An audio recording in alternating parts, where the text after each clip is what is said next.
School है। 5 साल पहले कैसा था? बढ़िया बन रही है। बढ़िया बन रही है। 5 साल पहले क्या हाल है? गली कच्ची, हमारी गली पक्की बन गई है। लगा के खा जा।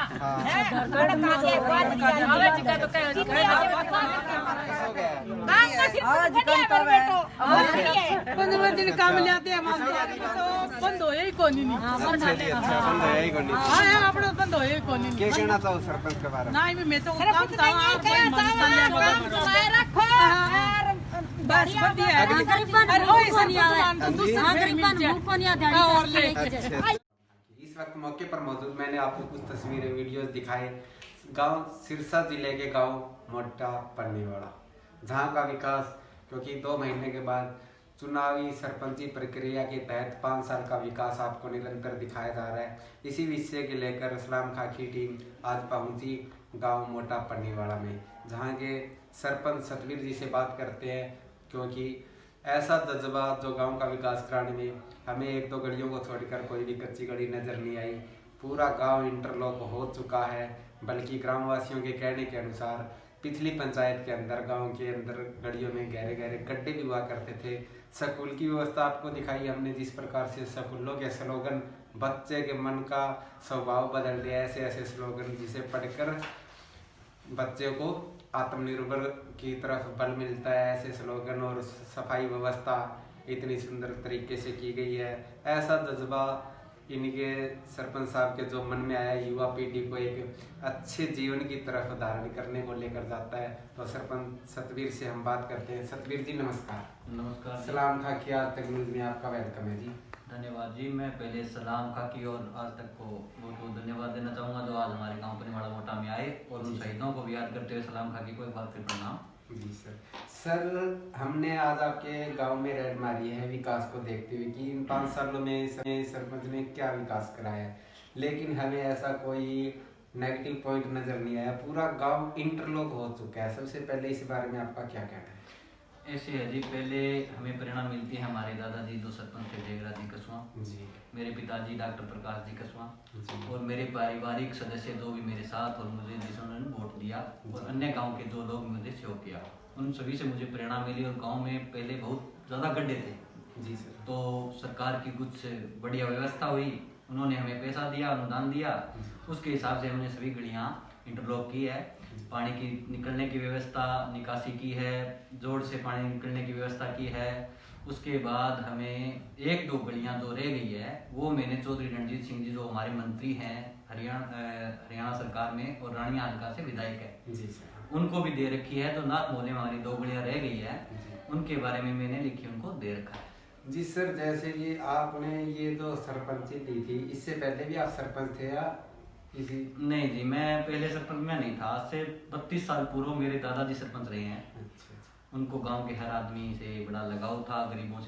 देखने से भी हमें 32-33 साल ही लग रहे हैं। इन 5 सालों में आपने जो इंटरलॉकिंग की, इसमें आपको कैसे इतना जल्दी समझ आया कि किस प्रकार से सरकार से विभाग से काम करवाया जाता है, लेके आई जाती है सड़कें गलियां, या आपको किसी कठिनाइयों का सामना भी करना पड़ा? ऐसे है जी, कठिनाइयों का सामना तो हर व्यक्ति को करना पड़ता है अपने जीवन में, चाहे वो राजनीतिक जीवन हो चाहे वो कैसा भी जीवन हो, उसे कठिनाइयों का सामना तो करना ही पड़ता है।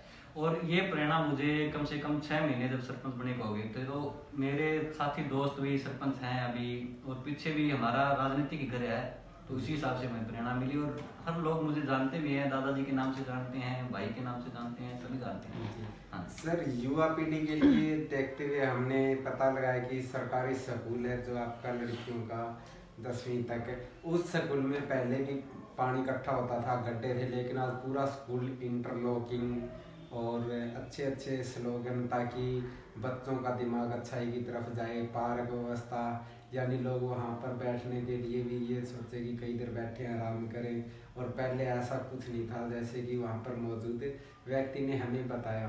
तो सर इस तरफ आपका ध्यान कब से गया और क्या स्कूल की व्यवस्था हमारे यहाँ एक हेडमास्टर जी आए हैं विनोद जी ठाकन, और एक प्राइमरी स्कूल में सुभाष जी आए थे। उन्होंने मुझसे मीटिंग की और मैंने उनसे बात की।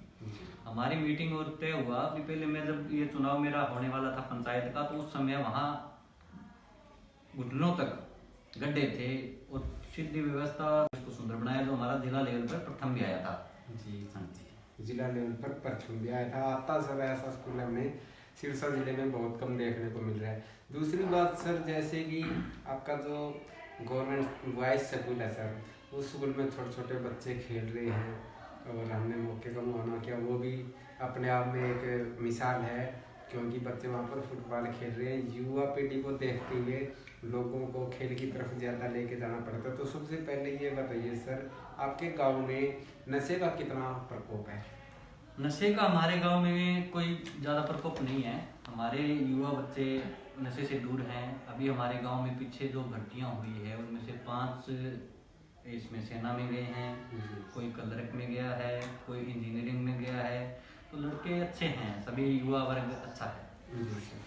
और सर जैसे कि देखो, सरपंच या राजनीति की बात करें, आरोप प्रत्यारोप लगते रहते हैं जी। तो आपके खिलाफ अगर कोई गांववासी बोलता है तो आप उनको कैसे संतुष्ट करते हो? और दूसरी बात जी, क्या आपके खिलाफ बोलने वाले गांव में है? क्योंकि हमने देखा कि आपने इस गांव में इतना विकास करवाया है। हम ये जानना चाहते हैं कि गांव में इतना विकास होने के बाद भी क्या सरपंच पे कोई आरोप लगाने वाले हैं? ये तो देखो जी, स्वाभाविक है। जहाँ राजनीति होती है और सरपंच एक राजनीतिक व्यक्ति होता है। मेरा सतवीर होने के नाते मुझसे कोई द्वेष नहीं रखता, और राजनीतिक सरपंच होने के नाते तो ये चलता ही रहता है। आरोप प्रत्यारोप चलते रहते हैं। अगर कोई विरोधी आरोप प्रत्यारोप नहीं लगाएगा तो वो आगे फिर अपना कैसे देखेगा? तो आरोप प्रत्यारोप तो चलते रहते हैं। बाकी आपने गांव देखा है, गलियां भी सारी कम से कम 40-50 मैंने बनाई है, ग्राम शिवालय बनवाया है, बिजली घर बनवाया है, और ना तक सड़क बनवाई है, नई पाइपें लाइनें बिछवाई है, और जो भी पैचवर्क पुरानी जो सड़कें बनी थी उनमें भी पैचवर्क करवाया है। तो मैंने अपने आप से ऊपर उठकर पारिवारिक ध्यान न रखते हुए भी लोगों का काम करवाया है। और मेरे 2-3 चीजें मेरी रह चुकी हैं अभी तक, देखते हैं हो जाएगी शायद। मेरे 157 मकान जो PMAY में प्रधानमंत्री आवास योजना में दिए हुए हैं, वो मेरे अभी तक सिरे नहीं चढ़े हैं। 134 मेरे BPL कार्ड वो अभी तक सिरे नहीं चढ़े हैं, उनकी लिस्ट बन के गई हुई है। तो मैं आपसे भी ये प्रार्थना करता हूँ कि उन लिस्टों को जल्दी से जल्दी निकलवाएं, ताकि गरीब लोगों को फायदा हो सके। जी, इनके पास है जी आपकी वो लिस्ट, ताकि हम उस अधिकारी से बात करें। ADC डिपार्टमेंट में है जी अभी हमारी। जी सर। हाँ जी। दूसरी बात सर, अब आप गांव के वासियों या चाहे कोई भी समझो युवा पीढ़ी, या उनको क्या संदेश देना चाहते हैं? मैं यही संदेश देना चाहूँगा, अभी एक तो ये कोरोना का टाइम है, इसमें मास्क लगाकर जरूर रखें। दूसरा, अपना शारीरिक सिस्टम बढ़िया रखें, इम्यूनिटी सिस्टम ठीक रखें, और भाईचारा रखें। राजनीतिक क्षेत्र में भी अगर कोई काम करना चाहे उसे काम करने दें, उसके आगे टांगे या कोई विरोधी पत्थर न हटाएं, ताकि गाँव। हाँ जी सर, क्या नाम है जी आपका? अमरजीत जी, सलाम खाकी पे आपका स्वागत है। कब से हो सर इस स्कूल में? इस स्कूल से मैं 1995 से हूँ। अच्छा, 1995 से हो? 28-93 की मेरी जीवन है यहाँ। जी, देखने में आ रहा है कि हमने सिरसा जिले में ऐसा स्कूल शायद ही कहीं देखा होगा। इतने अच्छे स्लोगन लिखे हैं, दीवारों पे पेंटिंग है, इतना अच्छा कुछ लिखा है। इस विषय पे आप क्या कहना चाहते हो? यानी पिछली पंचायत में क्या था और इस पंचायत में क्या, या पिछली पंचायत में हुआ था ये विकास? नहीं, पिछली पंचायत में कम था ये, अब थोड़ा उससे ज़्यादा है। अच्छा, काम तो आपको भी दिखाई दे रहा है। हाँ, दिखाई दे रहा है जी, बहुत काम हो रखा है। हाँ, काम का दिख रखा है जी। और कोई आपका जो मेन चीज़ जो आप हमें दिखाना चाहते हैं स्कूल में जो अच्छा है? अच्छा, यही है, बागड़ा डैम है, जैसे ये फुवारे लग रहे हैं, ये पार्क बनवा रखे है, जी जी जी। ये जो पत्थर लगवा रखा है ये है। और सर दूसरी बात जी, आपको इस स्कूल में 95 से हो, किन किन परेशानियों का सामना भी करना पड़ता है? ऐसा तो ये थोड़ा मोटा चलता ही रहता है ये जी। तो दूसरी बात, स्कूल में अपने स्टडी लेवल की बात करें तो बच्चों में पढ़ाई का क्या कुछ? पढ़ाई का विषय भी ठीक था। ये नोज जी है हमारे हेड टीचर जी, और ये इस साइड गुदारा जी है प्राइमरी में। बाकी स्टाफ भी अच्छे है, ये सारे सब स्टाफ ठीक है। जी सर, शुक्रिया। है।